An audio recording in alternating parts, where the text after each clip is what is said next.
কিছু কথা কিছু গল্প নিয়ে রান্না করব আর গল্প করব আপনাদের সাথে। তার আগে আমার পরিচয়টা দেই। গুড মর্নিং, কেমন আছেন? আশা করছি ভালো আছেন। আপনাদের ভালোবাসায় ঠাকুরের কৃপায় আমিও ভালো আছি। এখন থেকে ব্লগটা শুরু করলাম রান্নাঘর থেকে। ভাত হয়ে গেছে, এই যে ভাতটা উপর দিলাম, আর পেঁপে আর মুসুরির ডাল আর উস্তে দিয়ে একটা তিতার ডাল করব মুসুরির ডাল দিয়ে। মুসুরির ডালটা সিদ্ধ করে নিলাম, মুসুরির ডাল আর পেঁপেটা সিদ্ধ করে নিলাম। লাউ দিয়ে তো অনেকবার করেছি, এবার পেঁপে দিয়ে করে দেখাচ্ছি। এই যে ডালটা ঘেটে নিলাম, একটু হলুদ দেবো, দিয়ে উচ্ছেটা একটু ভেজে দেবো। মুগ ডাল দিয়ে করি, আমি মুসুরির ডাল দিয়ে কোনো দিন করিনি, এটা প্রথম করলাম পেঁপে দিয়ে। খুব ভালো হয়েছিল ডালটা খেতে। এরকম পেঁপে দিয়ে মুসুরির ডাল তিতার ডাল করে খেতেও ভালো লাগে। এই যে ডালটা সুন্দর করে ইয়ে করে নিলাম, শুকনো লঙ্কা বের করলাম, শুকনো লঙ্কা আর একটু রাঁধুনি ফোড়ন দেবো, উচ্ছেটা একটু ভেজে নেবো। আমি মুগ ডালও তিতার ডাল যেটা করি সেটা ভেজেই করি, এরকমভাবেই করি রান্না। সকালে উঠে মেয়ে কাজে চলে গেল, টিফিনে করেছিলাম আম আর রুটি। আম আছে তো এখন আর অত টিফিন তরকারি করতে হয় না। মেয়েটাকে জিজ্ঞেস করলাম তরকারি করব, বলে না করতে হবে না, ওই আম কেটে দাও, আম দিয়ে খেয়ে যাব। কালকে রাত্রে একটু বিরিয়ানি এনে দিয়েছিলাম, ওর প্রিয় খাবার তো বিরিয়ানি। বিরিয়ানি হলে আর ওর কিছু লাগে না, ওই ওই জন্য তরকারি মরকারি অত ভালো খায় না। আম কেটে দিলাম, ওই আম দিয়ে রুটি খেলো, আমরাও একটু আম দিয়ে রুটি খেলাম। এই যে এবার এখানে উচ্ছেটা ভেজে নিচ্ছি আর এখানে একটু হলুদ দিয়ে নিলাম। এরকমভাবেই রান্নাঘর দিয়ে আমার কাজ শুরু হয়। সকালে বাসি কাজ করে টিফিন বানাই, টিফিন ওই সময় আর তাড়াহুড়োর ইয়েতে আর আপনাদের সাথে ব্লগটা শেয়ার করতে পারি না। এক এক দিন করে ফেলি, আবার এক এক দিন হয় না। আজকে একটু গরমটা কম আছে, বাবা বাঁচিয়েছে, অতটা গরম নেই। যেরকম একটা ইয়ে গরম ছিল সেই গরমটা নেই। বৃষ্টি হচ্ছে, যে আজকে আবার বৃষ্টি হয়নি, কি জানি কখন হবে। একটু বৃষ্টি হলেই ভালো, নাহলে আবার আজকে যদি না হয় কালকে আবার পুরানি গরম। বৃষ্টি হলে তাও একটুখানি বৃষ্টি হলে তাও একটু ভালো লাগে, ঠান্ডা থাকে, ভালো লাগে। এই গরমের দিন যে কবে যাবে আর কিছু বলার নেই। মেয়েদের তো এই রান্নাঘরেই কাজটা দেখবেন, সব মেয়েদের রান্নাঘরে কাজটা বেশি থাকে। আমার একটু বেশি আর অনেকের একটু কম। অনেক ঘরেও অনেক পদে পদে রান্না করে, আবার অনেক ঘরে এক পদে রান্না করে, তাদের আবার একটু তাড়াতাড়ি হয়ে যায়। আমার যেরকম হোটেলেরটা করি, আর হোটেল কি, এ তো ছোটো ঘরের মতনই, 2-3 জনের রান্না করি, ওই কয়জনেই রান্না করতে আমার ইয়ে হয়ে যায়। যে ডালটা ফোড়ন দিয়ে দিলাম, এবার একটু মিষ্টি দিয়ে দেবো। পেঁপে দিয়ে করে খেয়ে দেখবেন, মুসুর ডাল উচ্ছে ভেজে দিয়ে এরকম আমি যেরকমভাবে করলাম, দেখবেন খুব ভালো লাগে। আমার এই ভিডিওগুলো কীরকম লাগছে আপনারা কমেন্ট করবেন। ভিউ তো এখন আসেই না, ভালো লাগছে না না কি ভিডিও আপনাদের কে জানে। আশা করে থাকি তো অনেক, আমার আশা তো আর পূরণ হয় না, আমার এইটাই কপাল। আশা করে রাখি অনেক জিনিসেরই, ভাবি আশাটা পূর্ণ হবে। এই যে ইউটিউব করছি, কে জানে কপাল কপাল কোথায় গিয়ে ঠেলবে। করেই যাচ্ছি, আমার আর নিজস্ব কিছু একটা পরিচয় হলো না। সবারই দেখবেন এক একটা নিজের পরিচয় করতে হয়, যতই হোক স্বামীর নিজে একটু আয় করতে পারলে। সবাই ইউটিউবে কাজ করে একটু আয়ের জন্যেই, এই নিজে একটু খরচা সংসারে দিতে পারলে ভালোও লাগবে।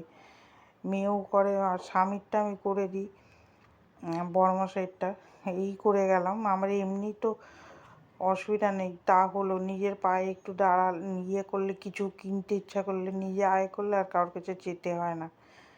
এই যে সুন্দর করে ডালটা ফোড়ন দিয়ে নিলাম, ফোড়ন দিয়ে নামিয়ে নেব। এমনি মেয়ে আমাকে কিনে দেয়, ওই যে গান শুনি, ওই রেডিও স্পিকারটা কিনে দিয়েছে গান শোনার জন্য। আমি গান শুনতে ভালোবাসি বলে মেয়ে মায়না পেয়েই আমাকে স্পিকার কিনে দিয়েছে। ওইসব আবার বলতে হয় না। আমার চুড়িদারও কিনে দিয়েছে, এমনি মেয়ে আমার ভালো, আমার যেতে হয় না, ও নিজের থেকেই কিনে দেয়। বাবাকেও কিনে দিয়েছে, বাবাকেও কিনে দেয়। এক একটা বাচ্চা আছে না, দিতে চায় না, ও তা না, ও মায়না এনে আমাদের দিয়েও দেয় আর তারপরে আমাদের কিনেও দেয়। এই যে সুন্দর করে ডালটা ফোড়ন দিলাম, এবার পুঁই শাকটা বানাবো। মাছ ফাছ দেবো না, অনেকে খায় না, মাছ দিলে খেতে চায় না, কিন্তু পুঁই শাকে দেখবেন একটু মাছের মাথা দিলে হেভি টেস্ট হয়। কী করবো, লোকের মুখের রুচিতেই আমাদের খেতে হয়। আর যেহেতু ওরা ওরা তো খায় বলেই আমাদের এই বয়স, ইনকাম হয়, ওর জন্য ওরা যেরমভাবে বলবে সেরমভাবেই রান্না করতে হয়। এই যে পেঁয়াজ আর পাঁচফোড়ন দেবো, দিয়ে ওর মধ্যে কুমড়ো আছে, আলু আছে, বরবটি আছে, পুঁই শাক আছে, সব মিশিয়ে একটা ঘ্যাট বানাবো। এর মধ্যে যদি একটু মাছের তেল দেওয়া যায় আরও টেস্ট হয়ে যায়। যত দেখবেন রসে কষে রান্না করবেন তত রান্নার টেস্ট হবে। এই যে সুন্দর করে পেঁয়াজটা ভেজে নিলাম, পেঁয়াজটা ভেজে মশলা ছেড়ে দেবো। আজকে তো শরীরটাও খুব একটা আমার জুট লাগছে না গরমে।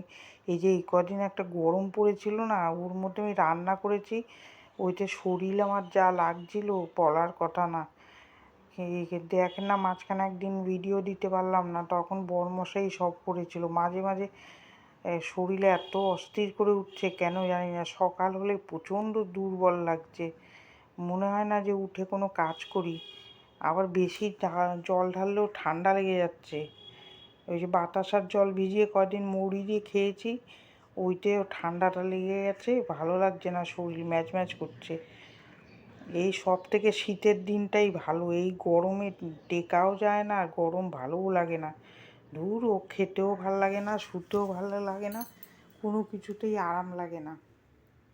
এই যে ভয়েসটা দিচ্ছে আজকে একটু অস্বস্তি ভাব হচ্ছে, কেন মাথাটা ভার হয়ে রয়েছে, তো কথা বলতে একটু কষ্ট হয়ে যাচ্ছে। ভেবেছিলাম ভিডিও করবো না, তো না রোজ রোজ কামাই করলে আপনাদেরও ভালো লাগবে না, আর ওই আমার রিচ ডাউন হয়ে যাচ্ছে, চ্যানেলটারও ক্ষতি হচ্ছে। কী করবো, এক একদিন ভালো লাগে না। এই যে এর মধ্যে লবণ কাটা ছিল না, লবণটা কেটে নিয়ে দিলাম, হলুদ, শুকনো লঙ্কার গুঁড়ো দেবো, আর সর্ষে ভিজিয়ে রেখেছি, নামানোর আগে সর্ষেটা দিয়ে দেবো। এই যে সর্ষে ভিজিয়ে রেখেছি, দিয়ে দিলাম। ওইদিকে তেল পটল করব, ওই তেলের মধ্যে পটলগুলো সব সুন্দর করে মুজিয়ে নিচ্ছি ভেজে, নালে একভাবে ভাজলে পটলটা ভালো লাগে না, একটু অল্প করে করে ভেজে নেব, তাহলে তাড়াতাড়ি হয়ে যাবে। এটা পেঁয়াজ আদা রসুন দিয়ে করবো। এই যে হয়ে গেছে, এবার পটলগুলো এই যে নামিয়ে নিয়ে আবার পটলগুলো ভাজবো। এগুলো তেল পটল বানাবো, সর্ষে দেবো না, পেঁয়াজ আদা রসুন দেবো আর জিরা ফোড়ন দিয়ে, বেশ ভালোই লাগে খেতে তেল পটল। আমি সর্ষে পোস্ত কিছুই দেবো না, এমনি করবো পেঁয়াজ রসুন দিয়ে, এরকমভাবেও ভালো লাগে। যে তরকারিটা হয়ে গেল, নামিয়ে নিলাম, এবার তেল পটলটা বসাবো।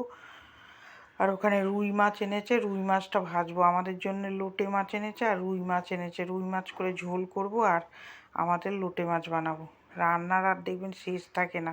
তার মধ্যে আবার শাকও ভাজবো, ওগুলো আর আপনাদের সাথে শেয়ার করিনি।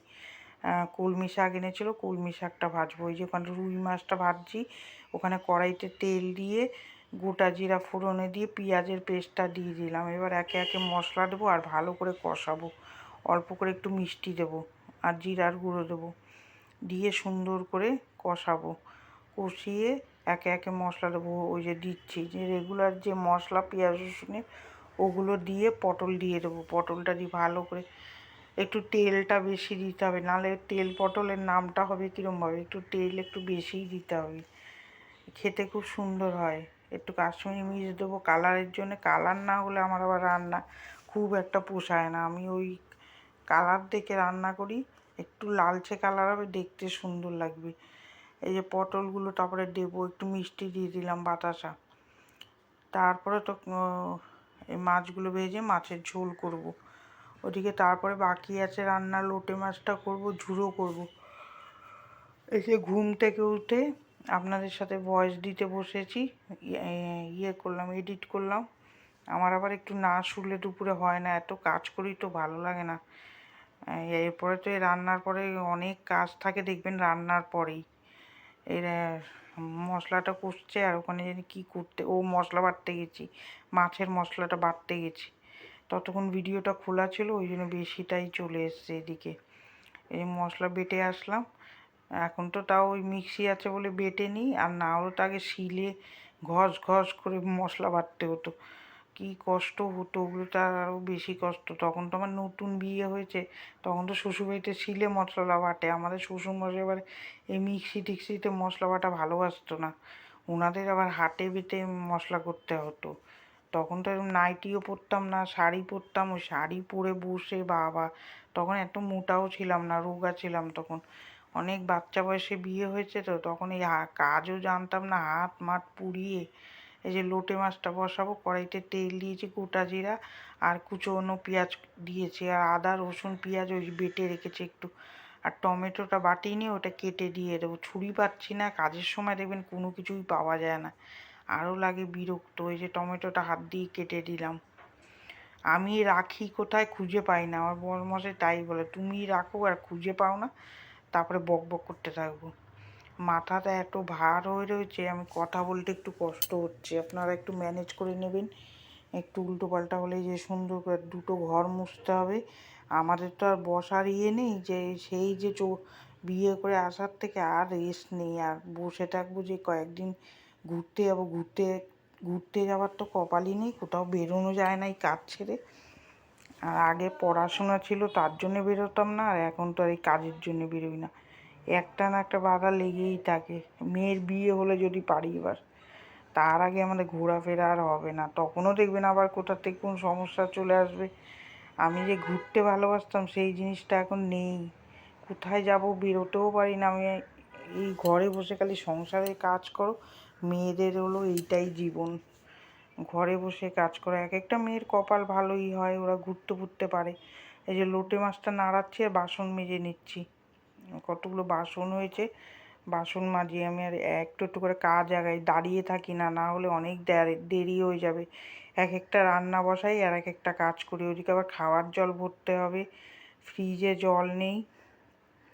মেয়েদের জীবনটাই এইটা দেখবেন, বাপের বাড়ি যতদিন থাকবেন ততদিন কাজ করতে হয় না অত, ঘুরবেন ফিরবেন, চিন্তা নেই ভাবনা নেই, খাবেন দাবেন ঘুরবেন, ইচ্ছা না করলে কাজও করতে হয় না। কিন্তু শ্বশুর বাড়িতে আবার এইগুলো মানবে না, নিজের যখন সংসার হবে তখন সব কিছুই করতে হবে, কিছু করার নেই। মেয়েদের এরকমই জীবন, যতই পড়াশোনা করুক আর থাক, কাজ তো করতেই হবে। এখন কাজের লোক আছে অবশ্য কাজের, কিন্তু আবার সবার কপালে তো কাজের লোক জোটে না, তা কিছু নিজেরও করতে হয়। এর তো কিছুই কষ্ট না, আগে যা কষ্ট করেছি আমি সেই আন্দাজে এখন কষ্টটা খুব কমই আছে। এই যে জলগুলো ভরে নিচ্ছি, এইদিকে তাড়া লেগেছে, মেয়ে খেতে আসবে, মার সাথে গল্প করছিলাম বসে বসে, ওইদিকে হয়ে গেছে দেরি।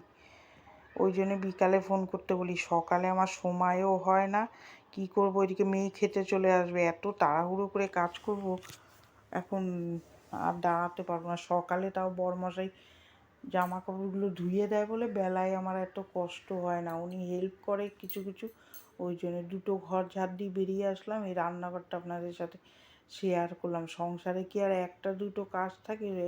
যদি সকাল দিয়ে আমি ভিডিওটা করি আপনাদের অনেক বড় ভিডিও হয়ে যাবে। কে কে দেখতে চান সকাল থেকে পুরো দুপুরের কাজ কমেন্ট করে জানাবেন। এই যে বড় ঘর দুটো মুছে নেব, মুছে নিলেই কাজটা অনেকটাই হালকা হবে। আমার জীবনে অনেকই কথা আছে, আপনারা দেখতে থাকুন, আস্তে আস্তে যখন বন্ধু হবেন তখন সব কথাই একটু একটু করে শেয়ার করব। আগে তো আর সব শেয়ার করা যায় না, অনেক কষ্টের জীবন আমার। এই বিয়ের পর থেকে অনেক স্ট্রাগল করেছি, অনেক আস্তে আস্তে সব কথা তো আবার বলাও যাবে না, কে শুনবে আমার ভিডিও, কে দেখবে, তারপরে আবার ওইটা নিয়ে অশান্তি, ওইটার জন্য যা হয়েছে হোক, ও বলারও দরকার নেই, আর কিছু শোনারও দরকার নেই। এখন মেয়ে বড় হয়ে গেছে, মেয়ে কাজে চলে যায়, আমার মতন আমি ঘরে কাজ করি। লোকের সাথে দেখবেন মিশতে গেলেও খারাপ, না মিশতে গেলেও বলবে দিমাগ বেড়েছে, কিন্তু দিমাগ আমার বাড়েনি। আমার দিমাগ কোনো দিনই, আমি ওই অহংকার করি না কোনো জিনিস নিয়ে, যা আছে তাই, আমি কোনো দিন ওই নিয়ে কোনো দিন অহংকার করিনি। এখন তো এত জিনিস হয়েছে, আগে তো কোনো জিনিসই ছিল না, তখনও যেরকম এখনও সেরকম। ভিডিওতে তো আপনারা দেখছেন 1 বছর ধরে আমি না সাজি না কিছু করে, এই যে জামা কাপড়গুলো তুলে ফেলছি, সকালবেলায় সব মেলে রেখেছিলাম, তুলে এই বেলকুনিটা ধুয়ে দেবো, তাহলেই মোটামুটি কাজ আমার এগিয়ে যাবে। ভিডিওটা কার কার ভালো লাগলো একটা লাইক দেবেন, আর কমেন্ট করতে ভুলবেন না, একটু কমেন্ট করে জানাবেন ভালো হয়েছে নাকি না, তাহলে আমার বেশ উৎসাহ পাবো আর ভিডিও দিতেও ভালো লাগবে। আপনারা সাবস্ক্রাইব যারা যারা করেছেন তাদের জন্য অসংখ্য ধন্যবাদ, আর যারা এখনও করেননি প্লিজ সাবস্ক্রাইব করে আমার পাশে থাকুন, তাহলে আমার খুব ভালো হয়। এই যে সুন্দর করে বেলকুনিটা ধুয়ে গাছপালায় জল দিয়ে দিলাম। এই যে আমার বরমশাই চলে এসছে, সেটাই আপনাদের সাথে শেয়ার করছি।